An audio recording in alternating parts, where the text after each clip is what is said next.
I often tell my members when I address them for the first time at a conference to look at the person next to them. And that person may be the most technical or competent person in their field, but you're not going to refer your best client, a client that maybe you've built a relationship over several years, to that person unless you know them really well and you know that they are going to look after your client in exactly the same professional way as you've been looking after that client for several years.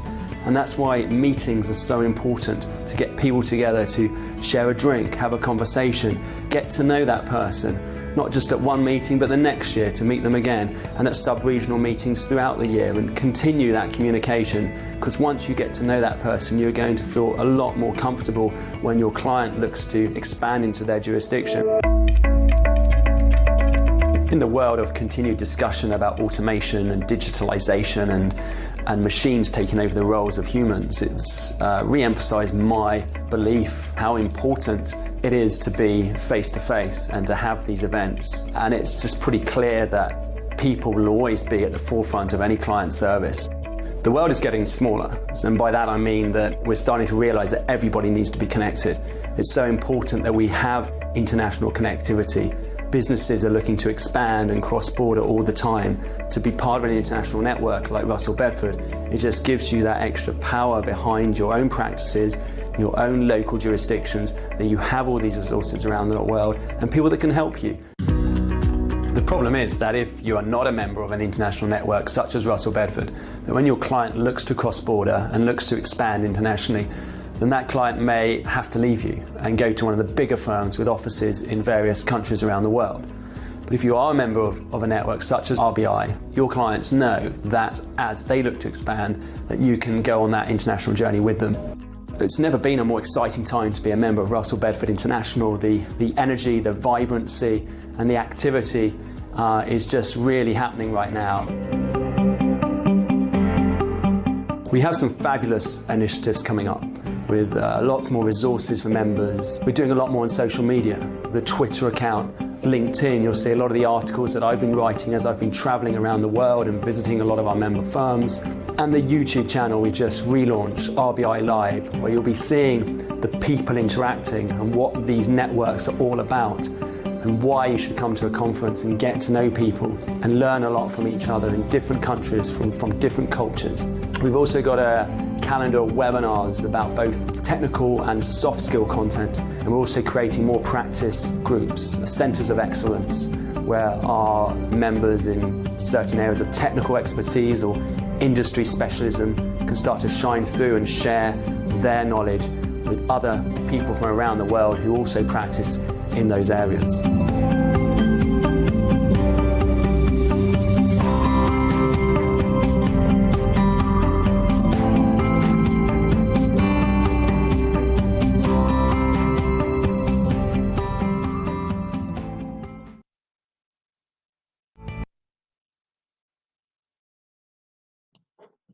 Muy buenas tardes con todos. Muchas gracias por conectarse. Es un gusto para mí que puedan participar en este webinar de la Cámara Ecuatoriana Alemana conjuntamente con nuestro socio Russell Bedford, quien en esta tarde nos van a hablar sobre la Ley Orgánica de Apoyo Humanitario para combatir la crisis sanitaria derivada del COVID-19.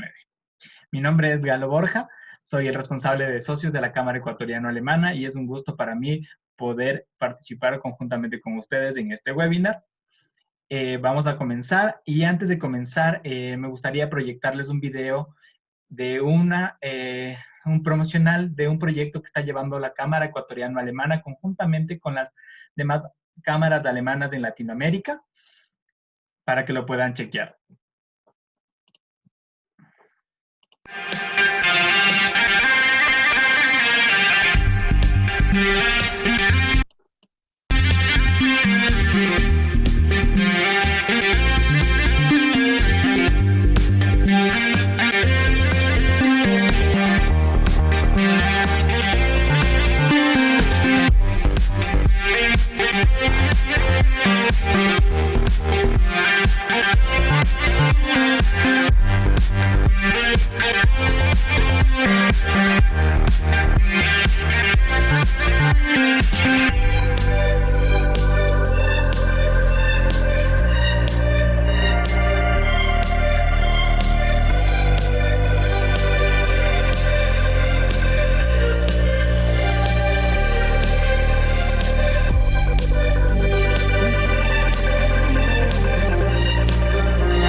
Listo. Eso ha sido una cápsula sobre el proyecto que estamos llevando a cabo como Cámara Ecuatoriano-Alemana, conjuntamente con 19 países latinoamericanos y Alemania.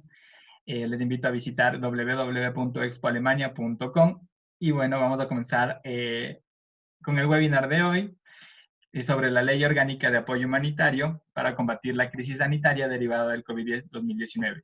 También, antes de comenzar, me gustaría recomendarles que al ingresar es bueno identificarse con un nombre y un apellido. El micrófono se va a mantener en silencio de todos los participantes para mantener un orden dentro de la sala. Asimismo, hay que comprobar que su conexión al Internet sea la adecuada para no tener ningún tipo de interrupción y también buscar un lugar cómodo para participar de este webinar. En cuanto a las preguntas que se presenten dentro del webinar, por favor realizarlas en la sección preguntas y respuestas o también la pueden encontrar como Q&A.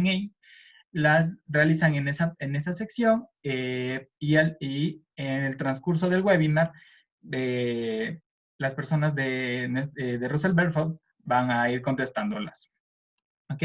Habrá un espacio igual al final para poder contestar a algunas preguntas. Con esto vamos a comenzar con el webinar de esta tarde sobre la Ley Orgánica de Apoyo Humanitario para combatir la crisis sanitaria derivada del COVID-19. En esta ocasión tenemos dos speakers de nuestra empresa socia Russell Belfort. La primera es la doctora o abogada Elizabeth Ulloa, quien es jefe del Departamento Legal de Russell Belfort, Ecuador, abogada por la Pontificia Universidad Católica del Ecuador, especializada en tributación por la Universidad Andina de Simón Bolívar. Tiene más de 10 años de experiencia en las siguientes ramas del derecho: mercantil, societario, laboral y civil. También nuestro segundo speaker es David Romero, abogado junior del Departamento Legal del Russell Belfort, abogado por la Pontificia Universidad Católica del Ecuador. Tiene 5 años de experiencia en Derecho Procesal, Derecho Laboral, Derecho Societario y Derecho Civil. Mediador certificado por la Universidad Católica del Ecuador, a quien agradecemos en esta tarde por participar de este webinar. Y adicional también se encuentra presente el gerente general de Russell Belfort, el señor Ramiro Pinto, a quien le pido agradecidamente que nos ayude con unas palabras de bienvenida. Por favor. Gracias, Galo, por la oportunidad que nos das para poder contarles a los socios de la Cámara, a nuestros clientes y amigos, respecto a esta nueva ley humanitaria, que lo que buscamos como firma de Russell Belfort es acompañar a nuestros clientes a donde ellos quieran llegar. Y creo que esta ley de apoyo humanitario tiene que ser eso.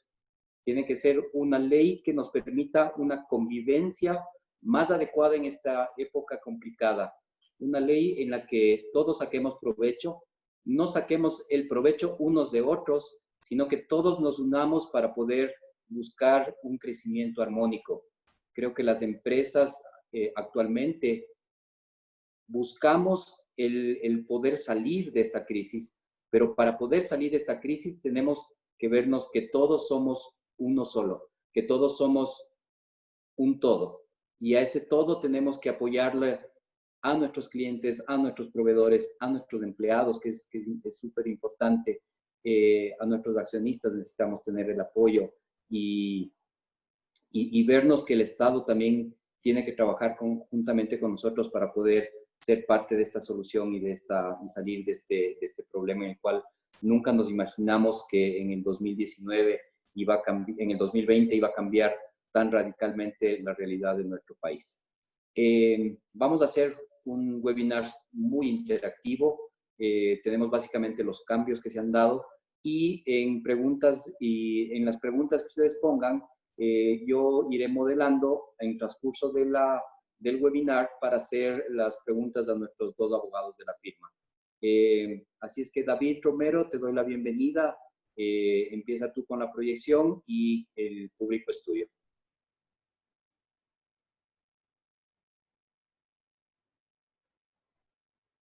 Muchísimas gracias por las palabras y por la bienvenida acerca del webinar del día de hoy. Vamos a comenzar a explicar sobre la Ley Orgánica de Apoyo Humanitario para combatir la crisis sanitaria del COVID. El día de hoy, yo en primer lugar haré referencia al objeto de la ley. En primer lugar, la ley, tal y como dijo el gerente general, es mitigar los efectos adversos al COVID, tomando en cuenta que existe dentro de la ley reactivación económica y productiva, de forma transversal dentro de economías familiares, empresariales, populares y solidarias. Ahora bien, tenemos que tener en cuenta también que la ley prevé el mantenimiento de la condición de empleo, a su vez la gestión de obligaciones. Para el tratamiento de este webinar, nosotros hemos determinado varios bloques, los cuales vamos a ir esgrimiendo punto a punto. En primer lugar, hablaré sobre las medidas solidarias para el bienestar social y la reactivación productiva. En tal sentido, me referiré en primer lugar hacia la educación. La educación, tomando en cuenta el ámbito de aplicación de esta disposición hacia todas las unidades educativas del sector privado, las cuales pueden en este caso establecer acuerdos con una rebaja del máximo el 25% del valor de las pensiones. Sin embargo, están sujetas a la justificación de haber perdido el empleo o a la disminución de ingresos. ¿Quiénes tienen que justificar? Los representantes o en este caso los padres de los alumnos. Ahora bien, en el caso de que no exista ningún tipo de acuerdo durante el periodo de 6 meses, existirá un incumplimiento evidentemente de pago. Ahora bien, ¿qué pasa en ese caso? Lo que pasará es que el Estado deberá tomar acción a este tema y deberá ofrecer un cupo en un establecimiento público para el segundo quimestre de las personas que en este caso estén en este problema. Ahora bien, trasladándonos a las compensaciones que determina la ley, existen compensaciones monetarias y no monetarias hacia, en este caso, las personas que están en este problema. Sin embargo, el reglamento de la ley es el cual desarrollará este tema. Ahora bien, ustedes me imagino que han escuchado y tenemos de conocimiento general que existen oferta de carreras en modalidad virtual. Sin embargo, existe en la ley de apoyo humanitario una calificación que podrá realizarse en los 15 días posteriores hacia la promulgación de la ley, en la cual las universidades y en general todos los centros de educación superior podrán calificarse para ofertar ya carreras 100% a modalidad virtual. Y como punto final respecto al bloque de la educación, el ente rector, que es el Ministerio de Educación, tendrá la potestad y deberá implementar en el lapso de 30 días todas las medidas para implementar la teleeducación dentro del país. Yéndome al segundo punto, que es un punto muy interesante, hablaré sobre el inquilinato. Antes de tratar la suspensión temporal del desahucio, tenemos que entender quiénes son los actores que actúan dentro de una relación contractual de inquilinato. Tenemos al arrendador, quien es el dueño del bien. Tenemos al arrendatario, que es la persona que usa el bien y que en este caso es la persona que paga un canon de arrendamiento a razón del uso del bien. Y tenemos efectivamente lo que cubre esta relación, que es un contrato de arriendo. Efectivamente, tomando en cuenta estas perspectivas, tenemos de que podrá haber una suspensión temporal del desahucio. ¿Qué es el desahucio? El desahucio es la resolución de dar por terminado el contrato de arriendo, según lo que nos dice nuestra ley de inquilinato. Ahora bien, durante la vigencia del estado de excepción y hasta 60 días posteriores, no se podrá realizar ningún tipo de desahucio, tomando en cuenta varias perspectivas que a la final son importantes al momento de aplicar esta disposición de forma fáctica. En primer lugar, sí se podrá realizar desahucio en el caso de que exista peligro de destrucción o ruina del bien donde se esté realizando, porque es algo obvio, y también en el uso de un inmueble para actividades ilegales. Ahora bien, tenemos que tomar en cuenta mucho estas condiciones sobre las cuales tiene que darse esta suspensión. Solo habrá suspensión si es que se paga el 20% del canon, que en este caso de todos los arriendos que no se han pagado. Pero para locales comerciales existe algo adicional, que existe un detrimento del 30% de la persona que está arrendando en comparación hacia el mes de febrero del 2020. Tenemos algo muy interesante que puede servirles a todas las personas que se encuentren en algún tema de inquilinato, que el tiempo de duración de esta suspensión de igual manera puede extenderse, pero en acuerdo entre las partes, tanto arrendador o arrendatario, determinando mediante este acuerdo varios puntos en los cuales se pueda determinar de cómo se va a ir pagando en una tabla Y lo interesante de este acuerdo es que adquirirá naturaleza de título ejecutivo. Es decir, que en el caso de incumplimiento se podrá demandar por vía ejecutiva este acuerdo. Ahora bien, tomando en cuenta estas perspectivas, tenemos que tener en cuenta de que no existe, a razón de una suspensión temporal, una condonación de deuda. Es decir, no existe perdón de pago de inquilinato durante los meses de COVID. Ahora bien, haré referencia al no incremento al costo de los servicios básicos. Es un poco amplia esta parte de la ley al hablar que en primer lugar tenemos que tener en cuenta que los servicios básicos son luz eléctrica, agua potable, incluso servicios de telecomunicación e internet. Se prohíbe que durante la vigencia del estado de excepción y hasta un año después, que todo esto se incremente, en primer lugar. Y en segundo lugar, tampoco se suspenda el dar este servicio, es decir, no va a haber corte. Sin embargo, para el corte solo será hasta 2 meses posteriores de la terminación de la vigencia del estado de excepción, con lo cual se empezará el proceso de cobro posterior a ello y se podrá cobrar en 12 cuotas mensuales sin recargos y multas, que creo que es lo más importante. Hay que tomar en cuenta que varios contratos de tanto de telecomunicaciones como de internet pueden existir cláusulas de indemnización o compensaciones a razón del cumplimiento de contrato. Sin embargo, hay que tomar en cuenta que la Ley de Apoyo Humanitario prevé que no existirá ningún tipo de compensación e indemnización por el incumplimiento. En referencia a la suspensión de la matriculación y revisión vehicular, el nombre del artículo es ese. Sin embargo, lo que se suspende es el cobro de multas e intereses de todos los procesos de matriculación vehicular y revisión técnica mecánica. Hay que tomar en cuenta que tanto la Agencia Nacional de Tránsito con el Servicio de Rentas Internas y los COEs cantonales tendrán que determinar cuándo ya podríamos, en este caso, volver a la revisión vehicular y todos los intereses y todas las multas que se generaron a razón de eso no se cobrarían. David, tenemos una pregunta de Marco Aguilar que dice, claro, ¿qué pasa si hay abuso del arrendador, en especial si el arrendatario es de la tercera edad? Claro que sí. La Ley de Apoyo Humanitario en realidad prevé, y muchísimas gracias porque esto nos va a servir bastante para aclarar varios puntos. Hablamos de manera general.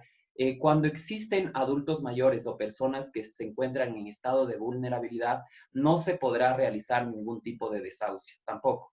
Pero en el caso de que, por ejemplo, hablando de las personas de la tercera edad, en el caso de que el arriendo sirva para que la persona de la tercera edad subsista, podrá hacerse el desahucio. Entonces, en el caso de que la persona sea de la tercera edad, en realidad no se podría tener el desahucio a razón de que es persona con estado de vulnerabilidad.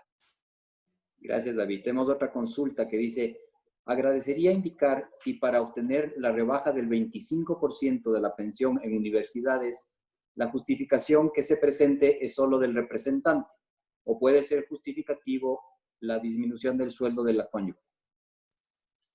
Bueno, en realidad, en este caso, tenemos que tener en cuenta de que la normativa, en primer lugar, hace referencia simplemente hacia la disminución para colegios, escuelas, centros de infantiles que son municipales, fiscomisionales y municipales. No hace una referencia tan extensa respecto a educación superior. Sin embargo, estamos esperando que se pronuncien acerca de este tema en el reglamento que se tendrá que expedir 30 días posteriores a la promulgación de esta norma. Gracias, David. Claro que sí. Voy a seguir acerca de la seguridad social, que es un tema muy interesante dentro de la Ley de Apoyo Humanitario, y existe extensión de cobertura de prestaciones de salud. Tenemos que tener en cuenta que la prestación de salud tiene varios ámbitos importantes. Tomando en cuenta el artículo 107 de la Ley de Seguridad Social, hablamos de que existe una cobertura de prestación de salud en el caso de cese, es decir, de que ya se cese el pago de la seguridad social. Sin embargo, a razón de la ley humanitaria, tenemos en este caso 60 días adicionales que se cobrarán después de 2 meses que en este caso prevé la ley de seguridad social.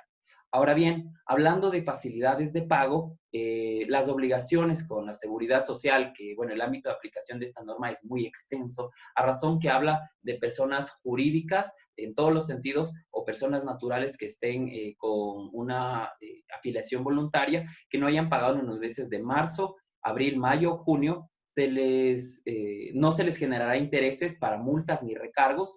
Y tampoco, lo más importante para las compañías, es que no habrá una responsabilidad patronal. Ahora bien, nos preguntaremos cómo se realizarían todos estos pagos.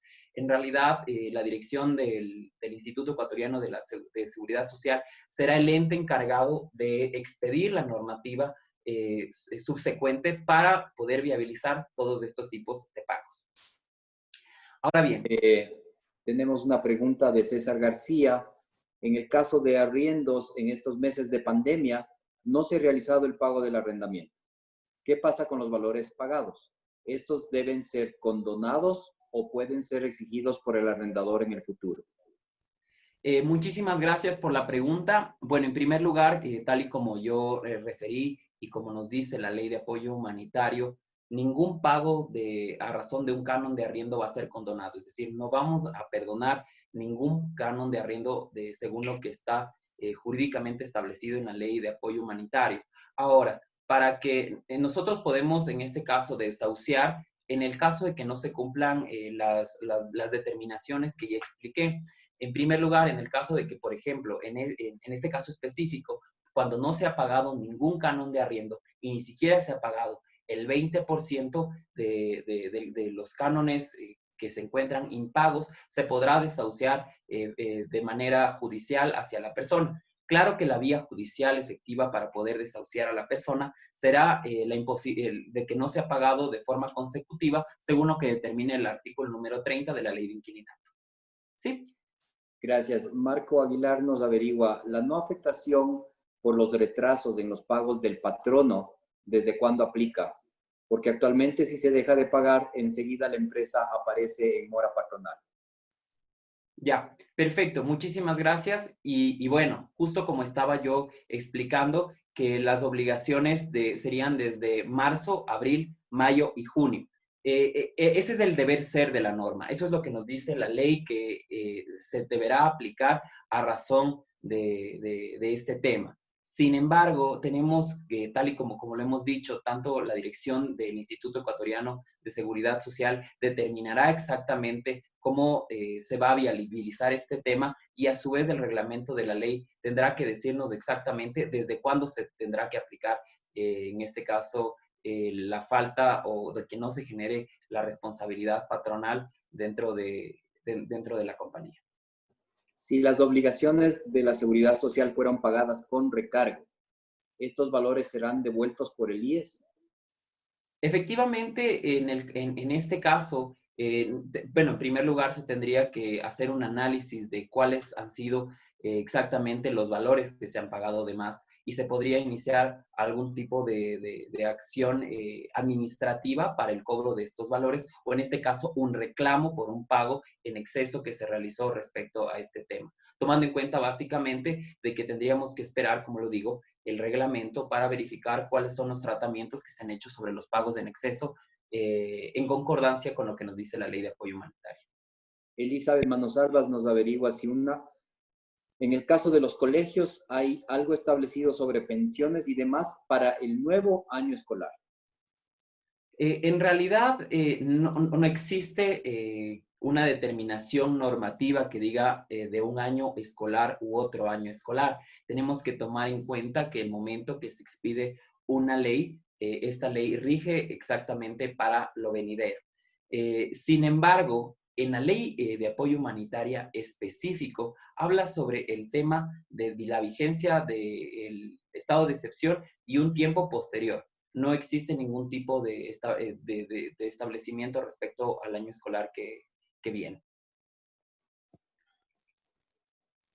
Gracias, David. Claro que sí. Voy a hablar sobre las pólizas de salud. Tenemos que tener en cuenta de que esta disposición abarca hacia las compañías que tienen compañías de medicina prepagada y aquellas que dan servicios de seguros de salud, una prohibición de terminación de pólizas de salud y no hay una suspensión tampoco de la cobertura de mora contractual. Tenemos que tener en cuenta que durante la vigencia del estado de excepción no se podrá, en primer lugar, cancelar o dar por terminado las pólizas de seguro de salud. En segundo lugar, dar por terminado el contrato de medicina prepagada. Y en tercer lugar, suspender la cobertura de las prestaciones sanitarias pactadas en el contrato. Es decir, para todas las prestaciones de salud, en estas compañías no se podrá dar de baja la póliza. Ahora bien, existen unas condiciones especiales bajo las cuales se puede efectivamente realizar esta no terminación, tomando en cuenta de que tienen que existir como máximo 3 meses de atraso consecutivos del pago de las pólizas, y estos pagos deberán ser prorrateados al tiempo de vigencia del contrato. Por poner un ejemplo, si es que el contrato termina en el mes de diciembre, tendremos que hacer a prorrata todos los valores que no se terminen hasta la terminación del contrato. Y tenemos que tener en cuenta de que a razón del incumplimiento de todos estos pagos, no se generará un interés por mora. Voy a una parte muy interesante que en este caso creo que nos interesa mucho a nosotros y a las compañías, que es la reprogramación de pago de cuotas por obligaciones con entidades del sistema financiero nacional y no financiero. Hay que tomar en cuenta que el ámbito de aplicación de esta disposición en específico es para todas las entidades financieras, incluso aquellas entidades que tienen la autorización de emitir tarjetas de crédito, y también personas jurídicas que no están dentro del sistema financiero, pero que tengan dentro de su giro del negocio, de su actividad económica, hacer situaciones crediticias. La Junta Política de Regulación Monetaria y Financiera establecerá el tratamiento correspondiente mediante resolución para que se realice, en este caso, generar acuerdos de reprogramación de cobro que evidentemente no se puedan generar intereses por mora. Ahora bien, el procedimiento que nos dice la Ley de Apoyo Humanitario es que tiene que ser por iniciativa de la entidad financiera. Sin embargo, a razón de que es un acuerdo dual, se puede en este caso también proponer por parte del deudor. Sin embargo, esta proposición tiene que ser aceptada por parte de la entidad financiera. ¿Para cubrir los gastos médicos? ¿Mandé? Bueno, sigue David. Perfecto. Por iniciativa de las entidades o por proposición del deudor. Voy a continuar con algo que va en la misma línea. Créditos productivos para la reactivación económica y protección del empleo en el sector privado. Tenemos que tener en cuenta de que la ley de apoyo humanitario hace hincapié en que las entidades del sistema financiero creen líneas de crédito en el sector productivo de rápido desembolso, los cuales van a tener características importantes y características puntuales. Por ejemplo, que haya tasas de interés buenas, de que existan plazos definidos y que existan también que se puedan, en este caso, financiar de mejor manera. Para esto, la Ley de Apoyo Humanitario prevé que a partir de abril del 2020 al 31 de diciembre del 2020, los créditos superiores a $25,000 con un plazo mínimo de 48 meses tendrán una deducción del pago del 50% del impuesto a la renta sobre el interés recibido, solo sobre el interés recibido.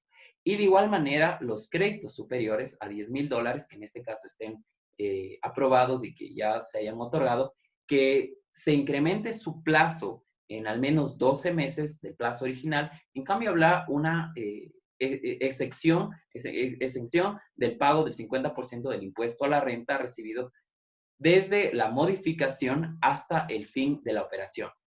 Hay que tener en cuenta que si bien es un incentivo hacia la banca, también hay un incentivo hacia las personas que vamos a acceder a los créditos.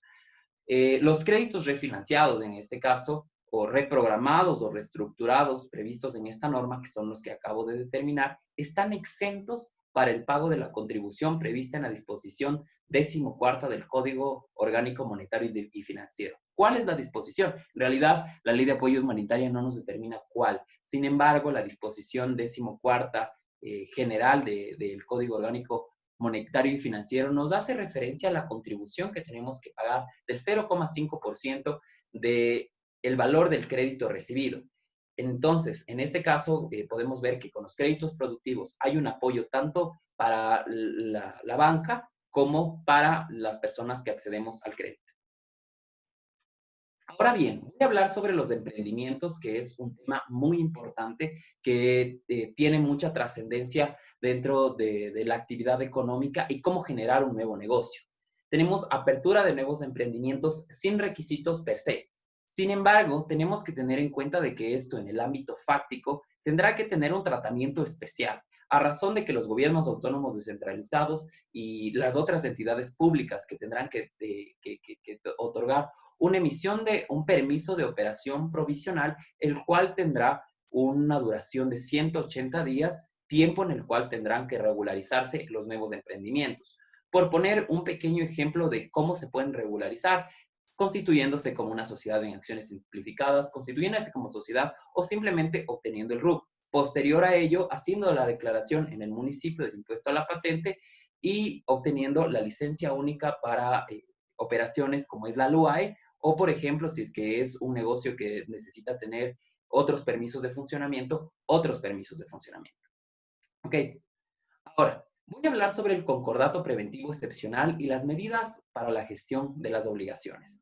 Es importante tomar en cuenta que a lo que yo me he referido hace un momento, si bien son acuerdos entre privados y también medidas para la gestión de obligaciones, más que todo con el sistema financiero, existen también medidas para la gestión de obligaciones en el ámbito netamente privado, puede ser entre personas naturales o personas jurídicas, para lo cual la Ley de Apoyo Humanitario me determina los acuerdos preconcursales de excepción. Ahora bien, estos acuerdos preconcursales de excepción hablan sobre la suscripción de un acuerdo entre el deudor y el acreedor de carácter excepcional, con obligaciones pendientes de cualquier naturaleza. Para hablar sobre los acuerdos preconcursales de excepción, haré un tratamiento en primer lugar de lo que dice la Ley de Apoyo Humanitario y contrastaré acerca de lo que jurídicamente es correcto de acuerdo a los títulos que se manejan en la Ley de Apoyo Humanitario. Hay que entender que los acuerdos preconcursales de excepción, lo que nos dice la Ley Humanitaria es que tienen que discutirse primero en mediación y en segundo lugar tendrán fuerza de una acta transaccional como sentencia ejecutoriada en última instancia. Hay que tener en cuenta este punto importante para ir desglosando. En primer lugar, hablamos del procedimiento que se puede plantear, se puede hacer un acuerdo preconcursal dentro del plazo de 3 años desde la promulgación de la ley. En segundo lugar, comienza con una declaración juramentada en la cual la persona, en este caso el deudor, tendrá que explicar, en primer lugar, obligaciones, acreedores y también cómo se realizará el pago. ¿Ok? Ahora bien, después de ello, teniendo la declaración juramentada, tendremos que hacer una convocación a una audiencia de mediación. En el caso de que no se desea hacer la audiencia de mediación, no se hará la audiencia de mediación, sin embargo, sí habrá una convocatoria a los acreedores. Y después se realizará la junta. En la junta de acreedores, en el caso de que exista un 51% de acuerdo entre la creencia y el deudor, se firmará el acuerdo preconcursal. Posterior a la firma del acuerdo preconcursal, se protocolizará el acuerdo preconcursal o el acta de mediación para que la misma tenga carácter, para que la misma ya pueda ser ejecutable y tenga vigencia legal. En el caso de incumplimiento, la normativa nos dice que podríamos ejecutarla mediante vía ordinaria. Ahora bien, esto es lo que nos dice la Ley de Apoyo Humanitario. Sin embargo, el deber ser del derecho y el deber ser de las actas de mediación, en primer lugar, no tienen que y no merecen tener una declaración juramentada previa y tampoco merecen ser protocolizadas para que en este caso sean ejecutadas, ya que un acta de mediación, a razón del Código Orgánico General de Procesos, es un título de ejecución, el mismo que puede ser ejecutado no por vía ordinaria, sino por vía de ejecución. Y a su vez, a razón de lo que yo les dije en primera instancia, tendrá fuerza de acta transaccional, la misma que no deberá en este caso ser protocolizada para tener una vigencia legal. Sin embargo, esto es lo que nos da el acuerdo preconcursal dentro de la Ley de Apoyo Humanitario. En el caso de que no podamos llegar a un acuerdo preconcursal, existe un procedimiento de jurisdicción voluntaria, el cual se llama procedimiento excepcional de concurso preventivo. Ahora bien, Al no llegar a un acuerdo preconcursal, se presenta una solicitud de forma judicial en la cual se realiza o lo que se quiere realizar es tipo un concurso preventivo, en el cual solicito al juez mediante una solicitud, adjunto el acta de imposibilidad de mediación en el caso de que no se pueda llegar a ningún tipo de mediación, y en esta declaración juramentada pongo lo que anteriormente determiné. Obligaciones, acreedores, programación. Tomando en cuenta esto, y si es que en este caso el juzgador determina, mediante providencia ordenará citar a los acreedores y a su vez dar en este caso o poner una pausa a todos los procesos administrativos, judiciales, arbitrales y coactivos que tenga en este caso el acreedor. Tomando en cuenta este tema, se convocará a la Junta y se resolverá acerca de todas las acreencias respecto al tema. Ahora bien, antes de iniciar, y como punto final, antes de iniciar con la exposición de Elizabeth respecto a todos los temas laborales, haré referencia a la disposición interpretativa que trajo bastante discusión dentro del tratamiento de la Ley Orgánica de Apoyo Humanitario, que es la interpretación del numeral sexto del artículo 169 del Código de Trabajo para dar por terminada la relación laboral. ¿Ok? Esta interpretación del caso fortuito o fuerza mayor es que el mismo estará ligado al cese total y definitivo de la actividad económica del empleador. Esto quiere decir que el trabajo no se pueda llevar a cabo tanto por los medios físicos habituales como los medios alternativos que permitan su ejecución, ni por aún por medios telemáticos. En consecuencia, la ley interpretativa me dice, solo en el caso de que haya cese definitivo de actividad económica, podría aplicar caso fortuito fuerza mayor. Ahora bien, al hacer un análisis técnico de cómo tiene que interpretarse o si es que la ley interpretativa tiene que aplicarse de la manera en la cual está escrita, haremos un repaso de qué es la fuerza mayor. El Código Civil determina que es el imprevisto irresistible. En este caso, ¿qué es el imprevisto irresistible? Posee el elemento de irresistibilidad y el elemento de impresibilidad. En este caso, al ser impredecible, por ejemplo, nosotros no sabíamos que a partir del 16 de marzo iba a empezar una cuarentena que iba a durar 80 días. Y, en cambio, en cuanto a resistibilidad, no sabíamos de igual manera cuál iba a ser el impacto de una pandemia o del COVID en este caso. ¿Cuál es, en este caso, la consecuencia de la fuerza mayor?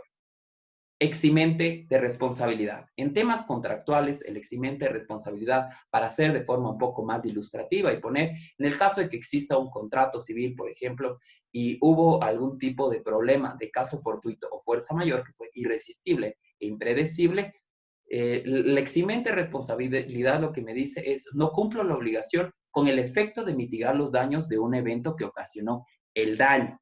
Exacto. Entonces, tomando en cuenta estos parámetros, tenemos que decir que técnicamente y legalmente no tiene relación laboral el cierre de actividades económicas del empleador con la fuerza mayor, sino más bien con el evento irresistible e impredecible. Ahora bien, tomando en cuenta estas puntualizaciones, tenemos que ver la naturaleza misma de la norma, de una norma interpretativa, a razón de que han existido varios cuestionamientos y varios puntos de vista respecto de que si es que esta norma se aplicaría de carácter retroactivo o si es que se tendría que aplicar desde el momento en el cual se expidió la Ley de Apoyo Humanitario para lo venidero. Tenemos que entender, para tener en cuenta la naturaleza de una norma interpretativa. La norma interpretativa no altera la situación jurídica existente, es decir, no agrega ningún tipo de elemento hacia la norma existente. Vemos que la norma existente se finalizará el contrato por caso fortuito o fuerza mayor. Ahora bien, esto tiene conexidad y como norma supletoria el Código Civil es un evento irresistible e impredecible. Sin embargo, con la norma interpretativa puesta por el legislador, se han agregado nuevos elementos, los cuales han sido esgrimidos dentro de esta exposición, que es el elemento del cese total de las actividades, como el elemento de que no se pueda trabajar de forma sustancial. Sin embargo, no existe hasta este momento ningún tipo de posición real, sino más bien lo que nos dice la ley respecto a este tema. David, Eso sería todo. hay algunas preguntas que antes de cambiar de sección que quería hacerte. Claro que sí. Dice, las cooperativas no están cumpliendo y están cobrando intereses de mora. Y otra pregunta también dice, hay bancos poco disponibles o no quieren reestructurar o ponen trabas los créditos vigentes. ¿Qué hacer en ese caso? Muchísimas gracias por las preguntas. Y bueno, en primer lugar, tenemos que tomar en cuenta que si bien la norma y todas las leyes las disposiciones normativas que están dentro de la ley las hacen de carácter imperativo, tendría que, en primer lugar, expedirse el reglamento, a razón de que en varias de ellas, si bien yo les he dado un contexto general de cómo se maneja, en varias de ellas hay una remisión total hacia el reglamento para que el reglamento determine cómo se podrá, en este caso, efectuar. Lo que nos dice la ley de apoyo humanitario es que nosotros propongamos y en este caso, si es que la entidad financiera no desea hacerlo, lamentablemente, hasta que no se expide el reglamento, no podemos hacer ninguna acción legal, por así decirlo, a razón de que no existe ninguna base normativa que contemple este tema. La fuerza mayor en tiendas, en centros comerciales, en los cuales no habría la apertura de esas tiendas y no se podía realizar ese trabajo, ¿sería conceptuado como fuerza mayor? Muchísimas gracias por la pregunta. Bueno, la fuerza mayor, como yo lo estaba diciendo, tiene el elemento de irresistibilidad y el elemento de impresibilidad. Evidentemente, hay que hacer un análisis de cómo es, en primer lugar, el giro del negocio. Y evidentemente, claro que se puede considerar en primera instancia un evento de fuerza mayor a razón de que no se pudo producir en primer lugar, no se pudo vender y no se pudo realizar ningún tipo de actividad económica dentro de el tema de la pandemia. Gracias, David. Hay algunas preguntas. ¿El conformar una empresa unipersonal es válida en el momento actual? Claro que sí. Y muchísimas gracias por la pregunta. Bueno, nosotros dentro de nuestros servicios legales en Russell Bedford ofrecemos dentro de la nueva normativa aplicable realizar y constituir nuevos tipos de compañías que básicamente ayudan hacia generar nuevos negocios, ayudan a generarse o a establecerse como emprendedores, como empresarios, y también ayudan a establecerse como personas sujetas a crédito. En referencia a la pregunta realizada de las compañías unipersonales, actualmente a través de la nueva ley de emprendimiento se determinó un nuevo tipo de compañía o un nuevo tipo de sociedad, que es la sociedad por acciones simplificadas. En esta compañía de acciones simplificadas tiene una unipersonalidad societaria originaria. Esto quiere decir que se puede constituir con un solo socio. Y si es que ustedes desean, si es que las personas que nos han hecho la pregunta, podrían escribirnos para nosotros gustosos darles asesoría respecto a este tema. Gracias. Hay varias preguntas que tienen que ver con la parte laboral, en la cual Elizabeth Ulloa va a hacer la presentación y me imagino que en el transcurso de esa presentación va a ir contestando varias de esas preguntas. Respecto a la reducción de jornada laboral, del sueldo, de cómo se aporta al seguro, todos esos temas va a topar Elizabeth en su presentación. Así es que las personas que han hecho las preguntas estén atentos a la presentación de Elizabeth que va a hacer. Nosotros vemos que mucho de esta ley, David, es el unir las voluntades de las personas, hacer convenios, y falta una reglamentación. ¿Cuándo crees que esté disponible esta reglamentación? Y si esta ley ya permite de alguna forma empezar a actuar sin necesidad de tener la reglamentación. Muchísimas gracias por la pregunta. Claro que sí. Evidentemente, se pueden realizar ya acuerdos entre privados, como bien dentro de, por ejemplo, la educación, el tema de todo lo que son obligaciones o los acuerdos de excepción se pueden ya realizar sin necesidad de una reglamentación posterior o el reglamento de la ley orgánica. Sin embargo, hay otros temas un poco más puntuales, como por ejemplo los temas tributarios, los cuales sí tendrán que tener un desarrollo mucho más amplio en la reglamentación de esta ley. Gracias, David. Gracias. Elizabeth, te damos la posta. Buenas tardes con todos, bienvenidos otra vez. Yo les voy a hablar acerca de las medidas laborales que se encuentran vigentes en esta ley de apoyo humanitario. Las medidas, como su nombre mismo lo indica, son medidas para apoyar la sostenibilidad del empleo. La ley de apoyo humanitario nos brinda algunas medidas, entonces las iremos viendo una por una. La primera medida que nos indica es el Acuerdo de Preservación de Fuentes de Trabajo. ¿Qué nos dice acerca de estos acuerdos? Que los trabajadores y empleadores podrán modificar las condiciones económicas de la relación laboral. Es importante tomar en cuenta que al momento de celebrar estos acuerdos o estas condiciones económicas, no se puede de ninguna manera afectar el salario básico o los salarios sectoriales de la jornada completa y obviamente del proporcional a una jornada reducida. Los acuerdos pueden ser propuestos tanto por trabajadores como por empleadores. Si son propuestos por los empleadores tienen la obligación de presentar de forma clara y completa los sustentos de la necesidad de suscribirlos. Una vez que se hayan llegado a los acuerdos, estos hayan sido suscritos por escrito, es necesario que estos acuerdos consten por escrito, se debe informar al Ministerio de Trabajo con el fin de que el Ministerio vigile el cumplimiento de estos acuerdos. Esta notificación no busca una autorización del Ministerio, únicamente es una información con el fin de vigilar el cumplimiento. Los acuerdos son bilaterales y directos entre cada trabajador y empleador. Si durante el primer año de vigencia de estos acuerdos se producen despidos intempestivos, hay que tomar en cuenta que la liquidación de haberes se debe hacer en base a la última remuneración percibida por el trabajador antes de la celebración de los acuerdos. Para que estos acuerdos sean válidos, deben cumplir ciertas condiciones. La primera es que el empleador debe presentar de forma clara, veraz e íntegra los estados financieros de la empresa. Prácticamente lo que dice esta norma es que el empleador debe transparentar la situación financiera de la compañía.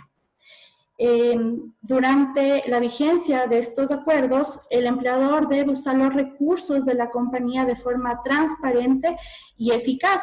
Por lo tanto, no se podrán distribuir los dividendos que se llegasen a generar, ni tampoco se puede reducir el capital de la compañía durante el tiempo de vigencia de los acuerdos. Cuando se llegue a acuerdos con la mayoría de trabajadores, estos acuerdos serán de obligatorio cumplimiento para todos los trabajadores, incluso para aquellos que no estuvieron de acuerdo o que no decidieron firmar ningún convenio. Si es que los acuerdos o estas negociaciones que se está buscando mediante esta medida definitivamente son imprescindibles para la continuidad de la compañía, y no se llega a un consenso, o sea, definitivamente los trabajadores se niegan a firmar cualquier tipo de acuerdo, la compañía deberá iniciar un proceso de liquidación. También es importante recordar que el uso doloso de los recursos de la empresa en favor de accionistas o administradores es causal de quiebra fraudulenta y obviamente estará sujeta a las sanciones que establece el Código Integral Penal al respecto. Como ya les había dicho, estos acuerdos deben ser informados al Ministerio de Trabajo con el fin de que el Ministerio realice inspecciones a fin de verificar el cumplimiento de los mismos. Si es que el Ministerio de Trabajo o la autoridad encuentra que hay un incumplimiento a los acuerdos establecidos, obviamente aplicará las sanciones que establece el Código de Trabajo, y asimismo también en los casos de que un juez determine que no se aplicó de manera correcta la causal número 6 del artículo 169 del Código de Trabajo, es decir, la terminación de la relación laboral por fuerza mayor o caso fortuito, le sancionará al empleador con 1.5 veces de la liquidación que le corresponde como despido intempestivo al trabajador. Como segunda medida tenemos el contrato especial emergente. Esto es un nuevo tipo de contrato que está regulado en esta norma. Es un contrato por un tiempo definido. El plazo máximo de este contrato es por 1 año y puede ser renovable por 1 año más. ¿Qué busca o para qué puedo yo celebrar como empleador este contrato? Es para la sostenibilidad de la producción y fuentes de ingreso. También puede darse para el caso de que se abran nuevas líneas de negocio en la compañía o se requieran hacer nuevas inversiones, o también decido como empleador cambiar el giro del negocio que tengo actual y obviamente empezar una nueva actividad económica, y también en el incremento en la oferta de bienes y servicios. La jornada ordinaria de trabajo de este tipo de contrato puede ser a tiempo parcial o completo. A tiempo parcial con un mínimo de 20 horas y a tiempo completo con un máximo de 40 horas. La jornada puede ser distribuida en 6 días a la semana sin exceder las 8 horas máximas de trabajo diario. Es importante también indicar que los trabajadores sujetos a este tipo de contrato tienen derecho a un descanso de al menos 24 horas consecutivas. En caso de que se llegue a terminar el plazo o si es que el plazo termina de manera anticipada, se debe cancelar las remuneraciones pendientes, así también la bonificación de desahucio y demás beneficios de ley conforme lo establece el Código de Trabajo. Si es que el contrato no termina y la relación laboral continúa una vez que el plazo haya vencido, el contrato se vuelve indefinido y obviamente surten los efectos legales de cualquier contrato indefinido. La tercera medida es la reducción emergente de la jornada de trabajo. ¿Qué me dice esta medida? Esta medida me dice que como empleador puedo adoptarla siempre y cuando tenga fuerza mayor o caso fortuito debidamente justificado.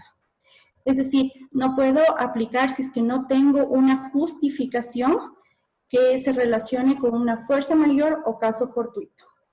¿En qué consiste esta reducción? Consiste en una reducción de hasta el 50% de la jornada y la remuneración no puede ser menor al 55% de la fijada previo a la reducción. Obviamente, a diferencia de la actual jornada reducida, que era hasta el 75%, en esta jornada sí puedo aportar al IES lo correspondiente, obviamente, a la remuneración realmente recibida. Como ustedes saben, antes del 22 de junio, la reducción emergente de la jornada nos decía que si bien podemos reducir la jornada en un 25%, el aporte al IES lo debemos hacer sobre la totalidad del trabajo. Esta nueva norma cambia ese concepto y nos dice que ahora sí, el aporte a la seguridad social se hará en base a la remuneración reducida. Para aplicar la reducción de la jornada, debo notificar al Ministerio de Trabajo. No me habla tampoco de una autorización. Entonces, únicamente debo cumplir con notificar al Ministerio y notificar a mis trabajadores. No necesito como empleador un acuerdo o una aceptación de los trabajadores. Es totalmente una potestad del empleador aplicar esta reducción. La misma puede ser por un plazo máximo de 1 año y renovable por el mismo periodo una sola vez. Es decir, los empleadores pueden aplicar esta medida por un máximo de 2 años. Durante el tiempo que aplica esta medida, si se producen despidos intempestivos, obviamente la indemnización por despido y por desahucio se hará en base a la remuneración que percibía el trabajador antes de la reducción de la jornada. También es importante tomar en cuenta que las compañías que apliquen esta medida no pueden reducir el capital social y tampoco pueden distribuir los dividendos. Los dividendos que se generen deberán ser reinvertidos en la compañía, para lo cual también la ley nos establece que hay un plazo máximo de hasta el 31 de diciembre del ejercicio fiscal en el que se tenían que distribuir los dividendos. Elizabeth, en eso hay varias preguntas respecto a esta cuestión de dividendos. Y claro, la ley es muy clara que los dividendos son los que el ejercicio fiscal del año 2020 produzca en adelante. Pero Claro, los que las exactamente. compañías tenían del año 2019 y años anteriores pueden Sí, ser distribuidos sí, a los sí, accionistas y es que hay los exactamente. fondos, ¿no es cierto? Sí, ¿por qué? Porque nosotros estamos tomando la medida en el año 2020, entonces yo no puedo distribuir dividendos generados durante el año que tomé la medida. Los años anteriores la ley no me prohíbe nada, entonces yo puedo distribuir, por ejemplo, si generé dividendos en el, o sea, utilidad en el 2019, yo puedo distribuir esos dividendos a los accionistas sin ningún inconveniente. Porque inclusive si es que me generó utilidades en el 2019, tuve que haber pagado el 15% de Exactamente, participación a mis exactamente. empleados. Sí, así es. Gracias. A ver. Ahora vamos con la cuarta medida, que es el goce de vacaciones.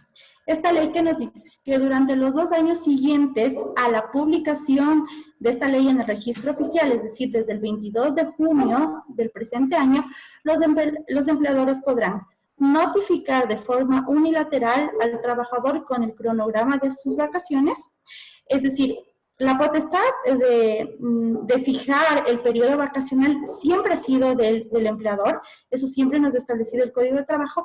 Sin embargo, nos daba un periodo de 3 meses de anticipación para establecer este calendario. Ahora podemos hacerlo sin este tiempo de espera y de forma unilateral, es decir, yo no necesito que el trabajador esté de acuerdo con el cronograma que yo le he impuesto.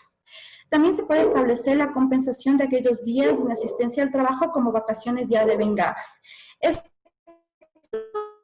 un poco va enfocado a las presunciones por su cargo durante esta emergencia sanitaria. Sus labores se encontraron suspensas y no hay manera o no es tan factible la recuperación de la jornada, entonces yo como empleador puedo cargar a vacaciones ese tiempo. Ahora vamos a hablar sobre una facilidad que es el seguro de desempleo. Esto nos dice que durante los meses de abril, mayo, junio y julio del presente año, los afiliados a la seguridad social que se encuentren desempleados por consecuencia de la emergencia pueden acceder al seguro de desempleo de manera inmediata. ¿Qué necesito? O sea, ¿qué necesita el afiliado para esto? Solo necesita acreditar 24 aportaciones acumuladas y de esas 24 aportaciones acumuladas, al menos 6 deben ser consecutivas. El desempleo debe ser por un periodo no menor a 10 días y la solicitud para el pago se la hace en el 8º día de desempleo hasta máximo los 45 días. En razón de la emergencia sanitaria, la ley obliga al Instituto Ecuatoriano de Seguridad Social a pagar de manera inmediata este seguro, sin esperas, sin ningún tiempo perentorio. Otro requisito también que nos dice la ley es que la persona que solicita no debe ser una persona jubilada. Ahora vamos a hablar de unas pequeñas reformas del Código de Trabajo que introdujo esta ley, principalmente en el tema del teletrabajo. Para quienes escucharon un anterior webinar que dictamos, el teletrabajo ya estaba normado en nuestro ordenamiento jurídico, pero no a través del Código de Trabajo, sino a través de un acuerdo ministerial. Ahora el teletrabajo ya se encuentra incorporado en el Código de Trabajo, en el artículo enumerado siguiente al artículo 16 del Código de Trabajo. ¿Y qué nos dice básicamente lo que es el teletrabajo? El teletrabajo es una forma de organización laboral en la cual el trabajador presta sus servicios de manera remota a las instalaciones del empleador, utilizando las tecnologías de la información y comunicación. Es decir, mediante esta modalidad de trabajo no se requiere la presencia física del trabajador en las oficinas de su empleador. Y puede darse de muchas maneras, por ejemplo, de manera autónoma, móvil, parcial u ocasional. ¿Qué nos dice la ley con respecto a esto? Los teletrabajadores autónomos son aquellos que brindan su servicio en su domicilio o en un lugar específico. Es decir, yo como empleador sé dónde está exactamente mi trabajador, o sea, mi teletrabajador en ese momento. Los móviles son aquellos que no tienen un lugar fijo para desempeñar sus funciones y obviamente pueden estar trabajando en su domicilio, pueden ir a una cafetería tal vez, o estos espacios de coworking a laborar. Obviamente deben notificar a su empleador en qué lugar están trabajando. Los parciales son aquellos que no cumplen una jornada completa de trabajo en modalidad teletrabajo. Es decir, pueden trabajar 2 o 3 días a la semana mediante esta modalidad y los otros 2 de manera presencial en las instalaciones del empleador. Y los ocasionales son aquellos que por decisión entre empleador y trabajador en alguna ocasión se decide emplear teletrabajo. Y por último tenemos, se incorporó en el Código de Trabajo como enfermedad profesional los síndromes respiratorios agudos causados por virus.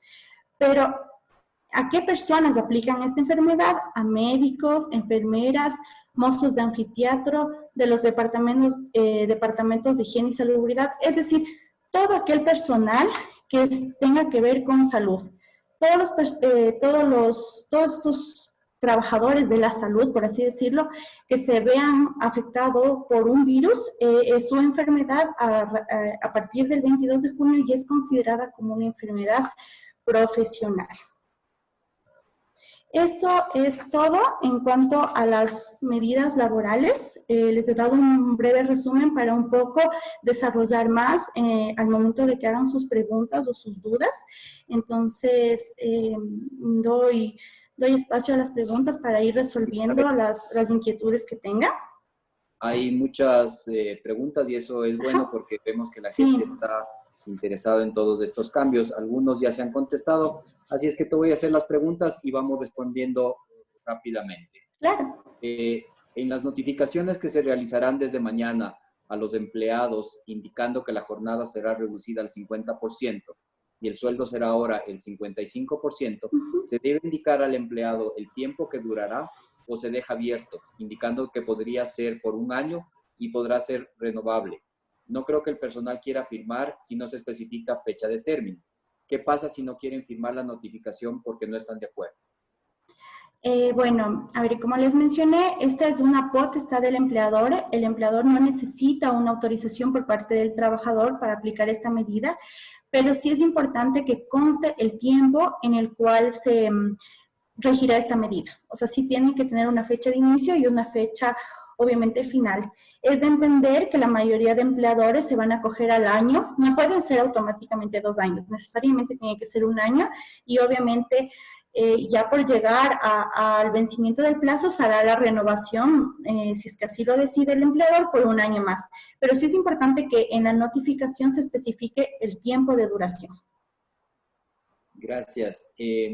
Un empleador, persona no natural, no obligada a llevar contabilidad, puede cerrar su RUC, despedir a todos sus trabajadores sin pagarles por despido intempestivo, argumentando la quiebra total del negocio. Pero después de unos meses se vuelve a abrir el mismo negocio, pero bajo el RUC de algún familiar, sin necesidad de que haya alguna implicación legal. ¿Cómo puedo defenderme como trabajador despedido en este caso? Ya que legalmente el negocio se cerró el RUC, pero en 1 mes después se vuelve a abrir bajo el RUC de un familiar. ¿Ya no puedo reclamar despido intempestivo? Bueno, la verdad, ninguna ley prohíbe o limita el derecho de las personas a acceder a la justicia.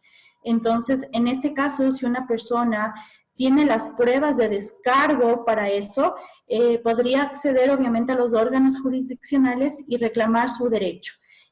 Pero siempre es necesario, en este caso de que ya no existe obviamente su empleador, tendrá que probar que la actividad continúa a nombre de un tercero y pues bueno, las personas que han hecho esto tendrán que asumir las consecuencias legales si es que obviamente así lo determina una autoridad judicial. Sí, y lo que se ha visto es muchas veces que las gentes, los empleadores mal asesorados han dicho, mira, declárate en quiebra o declárate fuerza mayor y cierras y vuelves a abrir el negocio.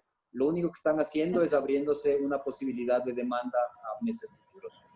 Exacto, y aparte también pueden caer en temas de fraude, entonces creo que hay que tomar, cuando ya uno decide tal vez aplicar el numeral 6 del artículo 169 del Código de Trabajo, creo que debe ser un previo, un estudio exhaustivo de cada situación, porque no puede una misma situación aplicar para todos los empleadores.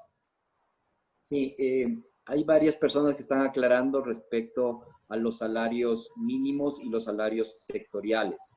Entonces, si alguien gana $400, tú puedes pagarle, reducirle su jornada a 6 horas o a 4 horas, y entonces si le reduces a 6 horas, ganará $300, y si le reduces a 4 horas, ganará $200.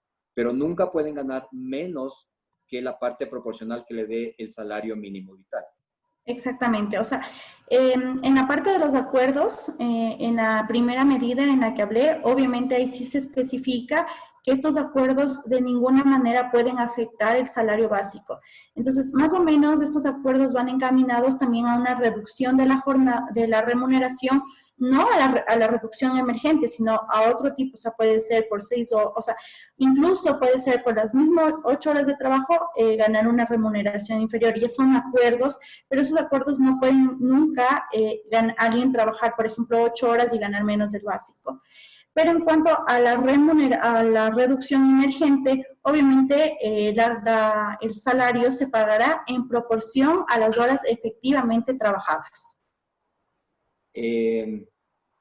Las empresas que están actualmente bajo la jornada reducida en función de la nueva ley ganarían menos del salario mínimo vital vigente.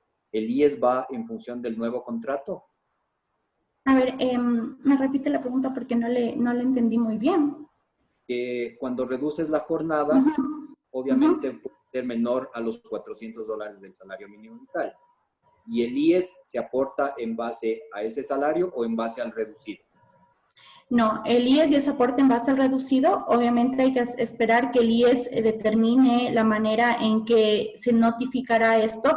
Actualmente, si ustedes ingresan al sistema del IES, el IES no permite una reducción obviamente de la remuneración, ni tampoco permite el ingreso de una remuneración inferior al salario básico. Entonces habría que esperar que el IES nos dé alguna directriz para esa notificación, pero sí, o sea, si se aplica ya la reducción emergente, obviamente se paga en base a las horas trabajadas, entonces habrá que pagar en base a esa remuneración y se aporta en base a esa remuneración. En el caso del turismo, al cerrar las fronteras, aeropuertos, se puede haber liquidado al personal con el artículo 169, ¿es justificativo suficiente? Si es que en verdad se logra probar que posiblemente sí, en este caso, de que a raíz de no solamente a raíz de la pandemia, ¿no? Sino del cierre de fronteras, del decreto de excepción, de tantas medidas que vino ya de una autoridad competente, existe fuerza mayor, si está justificado, obviamente, el aplicar el numeral número 6 del artículo 169. ¿Existe alguna condición que solicite el IES para que con esta ley se pueda realizar el subsidio del desempleo? ¿No exigen que el ex empleado esté sin aportar al IES algún determinado tiempo? No, a ver, para acceder al seguro de desempleo, como les había mencionado, necesitan tener al menos 24 aportaciones. Pueden ser 24 aportaciones no consecutivas, pero de esas 24 sí, al menos 6 tienen que ser consecutivas. Entonces, al menos 6 meses sí tuve que estar afiliado, ya sea tal vez, bueno, no voluntario, ¿no? Se supone que es un seguro de desempleo, tuve que estar activo para acceder a ese seguro. ¿El contrato nuevo emergente se puede aplicar para una persona que renunció en el mes de marzo y quiere reincorporarse? Si esa persona va a ocupar un cargo, como les había dicho, porque yo como empleador abrí nuevas líneas de negocios, tengo nuevas inversiones, modifiqué mi actividad económica y obviamente necesito personas para esa nueva actividad, sí lo puedo hacer. Pero si no cumple ninguno de estos requisitos, no le puedo contratar bajo esta figura de contrato emergente. Si una empresa farmacéutica, por ejemplo, no ha parado sus operaciones, entraría en el tema del trabajo con rebaja, o sea, puede reducir la jornada, así no haya Sí. parado. Sí, no, la ley no hace ninguna prohibición al respecto, tampoco me dice que solamente aplica para las empresas que pararon actividades. Lo único que me pide la ley es que para yo acogerme a la reducción emergente, tengo que probar que hay un caso fortuito o una fuerza mayor. Hay un tiempo, hay un mínimo de tiempo de duración para este contrato eventual. Para el contrato emergente laboral, sí. El tiempo, bueno, un tiempo mínimo no hay, tiene que ser un plazo máximo de 1 año. Obviamente, si termina antes del año, tengo que pagar, como les había dicho, las remuneraciones pendientes y las proporcionales. Pero no hay un tiempo mínimo, hay un plazo máximo, eso sí. ¿Aplican los sueldos reducidos para el cálculo de jubilación patronal a futuro? Yo creo que en lo que es jubilación patronal Sí. siempre es a largo plazo. Ajá, Entonces, exactamente. a diciembre generalmente se manda a hacer este cálculo contable y se mandará los sueldos que estén vigentes a ese diciembre, ¿no? Exacto, Puede haber una exactamente. variación en el 2020, pero a lo mejor se recupera en años futuros. Claro, es que hay que tomar en cuenta el cálculo de jubilación es un cálculo global, entonces obviamente entrará a formar parte de ese cálculo las remuneraciones, pero se tendrán en cuenta todas las remuneraciones anteriores. En el contrato especial no aplicaría despido intempestivo, ¿verdad? No, no aplica despido intempestivo. Con la Aplicaría vigencia de despido la ley intempestivo. humanitaria, las acciones de suspensión laboral se mantienen como una opción para quienes no tienen posibilidad de realizar sus funciones bajo la modalidad de teletrabajo. Sí, o sea, los acuerdos ministeriales no han sido derogados, los acuerdos ministeriales siguen vigentes y esos mismos acuerdos nos dicen que las medidas que estaban normadas mediante estos acuerdos estaban vigentes durante el tiempo que dura la emergencia y todavía seguimos en la emergencia no ha terminado, entonces pueden continuar en suspensión. ¿Puedo aplicar la reducción de la jornada en el mes de junio? En el mes de junio, a ver, hay un tema aquí. La ley está vigente desde el 22 de junio, entonces yo podría aplicar cualquier medida desde el 22 de junio. No podría aplicar a todo el mes de junio porque obviamente la ley no estuvo vigente durante todo el mes de junio. Entonces, también hay otra cosa, es que, como les había dicho, hay que notificar al Ministerio de Trabajo esta medida. El Ministerio se tiene que pronunciar cómo se va a hacer esta notificación, si va a ser vía electrónica a través de la plataforma del Sistema Único de Trabajo, se la hará de manera escrita. Entonces, en la práctica no va a ser tan factible aplicarlo desde el 22 de junio, tal vez sí, ya obviamente en la nómina del mes de julio. ¿Sigue vigente la compensación de horas por los días que no trabajaron, por los días que los trabajadores estuvieron en suspensión? Sí, si los trabajadores estuvieron en suspensión de su jornada laboral porque fue físicamente imposible acudir a las instalaciones del empleador y no pudieron acogerse a teletrabajo, obviamente tienen que recuperar esa jornada de trabajo o también se puede cargar a vacaciones como ya les había mencionado. El contrato especial emergente solo se puede aplicar si se incrementó la demanda o se creó una nueva línea de negocio. Sí, es justamente en ese sentido está enfocado o está creado este tipo de contrato de trabajo. Por eso es un contrato de trabajo emergente. Paul Vandenberg nos averigua, la declaración de emergencia sanitaria se le consideraría causal de caso fortuito y o fuerza mayor. Sí, bueno, para considerar el caso fortuito fuerza mayor, tenemos que ver un cúmulo de situaciones, ¿no? No solamente fue la emergencia sanitaria, también estuvo asociado el decreto de excepción, obviamente también la paralización de actividades económicas, la suspensión de la jornada de trabajo presencial, fueron algunas medidas que obviamente vinieron de una autoridad gubernamental y eso se tiene que analizar para establecer si hubo o no hubo caso fortuito. Obviamente, a raíz de la norma interpretativa, tenemos que tomar en cuenta que para que exista caso fortuito o fuerza mayor, necesariamente debe existir un cese total de actividades. Para Si la acceder al compañía seguro de- sigue... Para acceder al seguro de desempleo, ¿debieron haberme despedido y así constar en el acta de finiquito? No, solo tengo que estar desempleado. ¿Se puede compensar las horas no trabajadas con vacaciones devengadas y las que están pendientes de devengar anticipadas? Sí, sí se puede. El seguro de desempleo puede ser solicitado si el trabajador tiene préstamos quirografarios pendientes por pagar. Sí, la ley no prohíbe nada al respecto. ¿Cuáles son los componentes de la liquidación al trabajador cuyo contrato termina por el numeral sexto del artículo 169 del Código del Trabajo?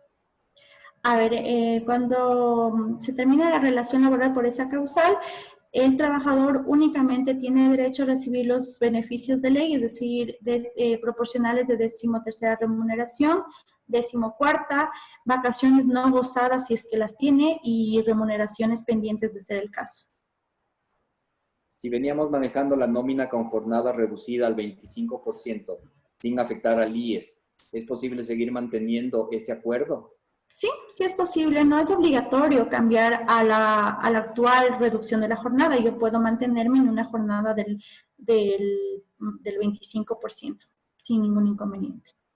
Si la empresa tiene problemas financieros para cubrir la nómina, ¿qué opciones se tiene para el personal vulnerable que no puede ir al lugar de trabajo por su condición, pero tampoco puede hacer teletrabajo porque sus funciones no le permiten? ¿Se puede utilizar la figura de suspensión de la jornada y reducción de la jornada para que el pago no sea del 100% del salario? Sí, sí se puede sin ningún problema. Esos son ya, obviamente, decisiones que toma el empleador, pero también lo que se busca es llegar a consensos con los trabajadores para que ellos, más que nada, estén tranquilos con el tema o sea, hacerles caer en cuenta que estas medidas son para garantizar su estabilidad laboral. Respecto al teletrabajo, las personas que solo van 3 días a la semana a la oficina y 2 en la casa deberían registrarse en el Ministerio de Relaciones Laborales como teletrabajo parcial, así el trabajador tenga contrato de tiempo completo. Si es que ya un empleador y un trabajador deciden adoptar la modalidad de teletrabajo ya como una modalidad permanente, lo recomendable es hacer un adendum al contrato de trabajo en el que ya se establezcan las condiciones de esta nueva modalidad y obviamente registrar en el Ministerio de Trabajo. ¿Cuántas veces puedes modificar la reducción de la jornada en el año? En el año, bueno, todo depende de o sea, la ley obviamente me habla de hasta máximo, o sea, que yo puedo adoptar la medida hasta máximo 1 año. Lo recomendable es hacerlo de una vez por el año si es que ya lo decido, pero si es que no, obviamente mientras no exceda del año desde la primera vez que tomé la medida, no habría inconveniente. Claro, y tal vez lo que primero se hizo es reducir al 75% de la jornada. Exacto. Ahora hay una posibilidad de hasta el 50% de la jornada. Exactamente. Entonces, tal vez depende más bien de ese tipo de Claro, cosas. y hay que recordar también que la jornada, o sea, la reducción de la jornada emergente que estaba prevista era solo máximo hasta 180 días. Entonces, yo ya puedo aplicar esta reducción que obviamente es por un plazo un poco mayor, o sea, es prácticamente el doble. En el caso de los empleados públicos, con la reducción de la jornada laboral y de los ingresos percibidos, la pregunta es, los empleados públicos, ¿cuál sería la reducción a aplicarse? Y si él podría optar por conseguir un trabajo adicional que no sea educación superior, o aún se mantiene la prohibición de hacerlo. Sí, a ver, el tema del sector público no me habla nada de la reducción emergente que estamos tratando en la ley de apoyo humanitario, que estamos hablando de hasta un 50%.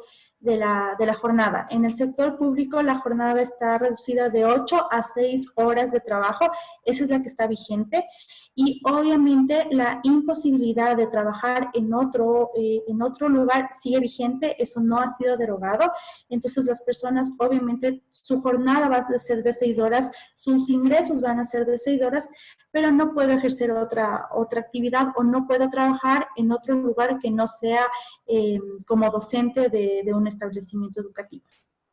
Cuando firmas un acuerdo de cambio de jornada, ¿puede ser a un grupo específico de empleados o tiene que ser a todos los empleados? No puede ser a un grupo específico, no me dice que debe ser a todos. Puedo aplicar a ciertos grupos dependiendo también el cargo, las funciones y la necesidad de aplicar esta medida. Para reducir la jornada debe ser por caso fortuito o fuerza mayor. Si por la situación económica de la empresa reduce la jornada es válido. Y también ¿Sí? si porque la persona por la situación de la empresa ya no se le requiere a tiempo completo, ¿se puede reducir la jornada? Sí se puede reducir la jornada. Siempre y cuando tenga yo un justificativo fehaciente y sólido, lo puedo hacer.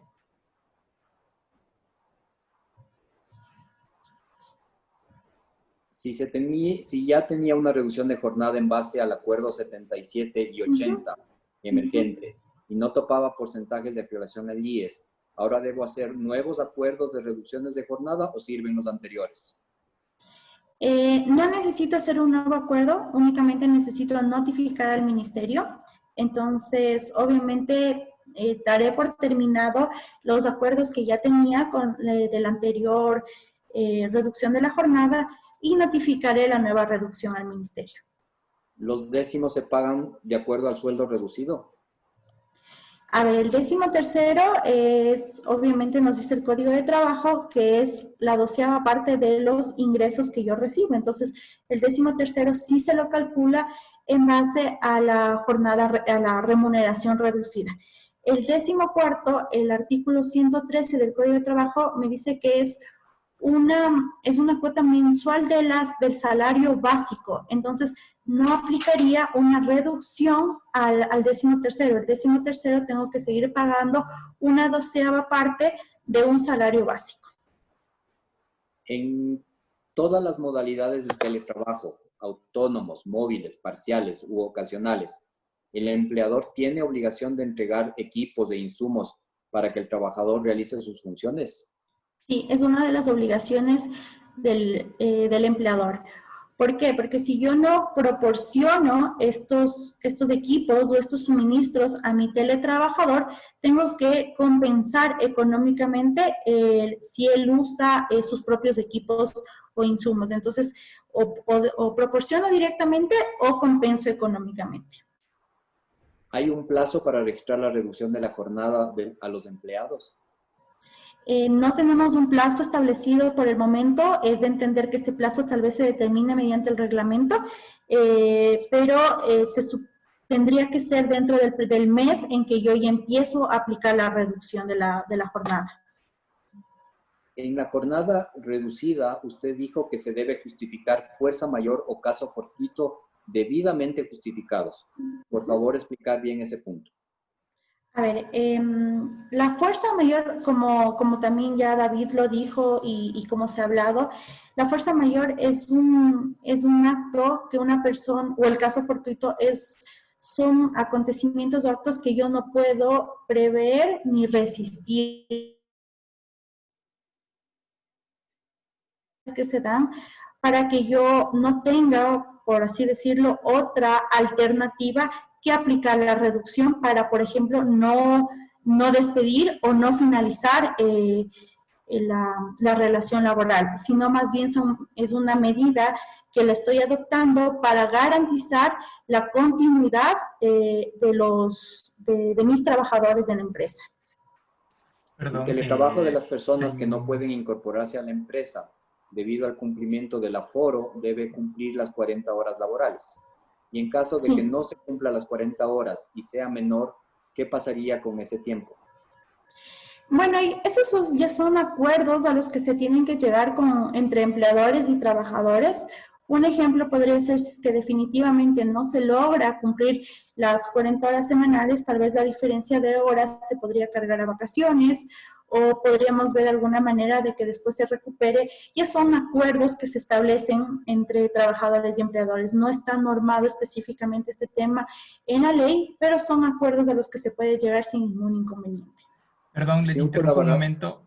Tenemos gracias. 5 minutos más para poder contestar las preguntas, ¿sí? Gracias, Galo. Perdón, mis disculpas. Es importante que para todos los asistentes vemos que hay mucha inquietud de varios temas y para eso estamos a las órdenes en Russell Bedford.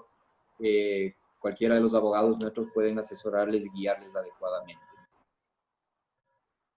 Si un colaborador renuncia y debe horas de meses anteriores, ¿puedo descontar las mismas en su liquidación y bajo qué concepto? No veo ningún impedimento para hacerlo. Justamente si renuncia, el trabajador no va a tener la posibilidad de recuperar esas horas de trabajo. Entonces, esa sería la justificación de que el trabajador no podría, pero por su voluntad, porque obviamente está renunciando, no va a recuperar el tiempo que estuvo suspenso, entonces se podría aplicar un descuento. Todas las notificaciones al Ministerio de Trabajo se refieren a la reducción de jornadas de trabajo. ¿Se debe hacer con documento con auspicio de abogado o solo con firma del representante legal? Como les había dicho, eso debemos esperar al reglamento. Posiblemente, y lo más seguro es que el reglamento nos diga que sea una notificación electrónica a través del Sistema Único de Trabajo, con lo cual no se requeriría en sí una firma o un patrocinio de un abogado, pero debemos esperar, obviamente, a la reglamentación, al modo que nos diga el Ministerio cómo será esta notificación. Y la notificación no únicamente es de la reducción de la jornada, también hay que notificar si es que yo llego a acuerdos que modifican las condiciones económicas. Tenemos algunas preguntas también en el chat. Si nosotros aplicamos reducción de jornada laboral desde el mes de abril y mayo y lo reportamos al ministerio, en junio se verificó que la empresa presenta ganancia y se ha devuelto el valor de reducción de los 2 meses. ¿Cómo se procede? Bueno, si ya se devolvió, lo importante sería firmar un acta de constancia en que la empresa establezca que obviamente en razón de que la empresa no se vio perjudicada económicamente, la medida que tomó se queda sin efectos y por lo tanto se procede a pagar o a devolver ese valor a los trabajadores. Pero en realidad no es algo obligatorio, no es que si yo generé ingresos tengo que devolver a mis trabajadores. Únicamente pasaba esto si es que si es que como empresa yo distribuía dividendos a mis accionistas. Ahí sí me veía en obligación de devolver a mis trabajadores. Queremos darles las gracias a todos ustedes por haber participado. Tenemos todavía muchas preguntas que quedaron pendientes, pero ahí están los correos a los cuales ustedes pueden hacernos las consultas y encantados podemos atenderles en lo que ustedes necesiten. Para Russell Bedford, que estamos en más de 100 países, lo importante es estar junto a ustedes, es crecer junto a ustedes y darle todo este soporte. En estos 35 años que estamos en el país, hemos tratado de siempre buscar acuerdos entre clientes, entre proveedores, y yo creo que eso es lo que hay que hacer ahora, buscar grandes acuerdos entre empleadores y empleados. Las discusiones en estos momentos no nos llevan a ningún lado. Creo que como empleadores tenemos que ponernos en los zapatos de los empleados y los empleados igual en el zapato de los empleadores. Juntos podremos salir de esta pandemia. Gracias a la Cámara de Comercio, a la Cámara Ecuatoriano-Alemana por brindarnos esta oportunidad y seguiremos atentos a sus necesidades. Muchas gracias. Claro que sí, señor Pinto, muchas gracias a ustedes por participar de este webinar, de este espacio. Habían muchas preguntas, aún quedan muchas preguntas sin contestar, pero por cuestiones de tiempo tenemos que finalizar. Pero les invitamos a todos los participantes a que se contacten con Russell Bedford. Están los contactos, los correos electrónicos para que lo puedan hacer.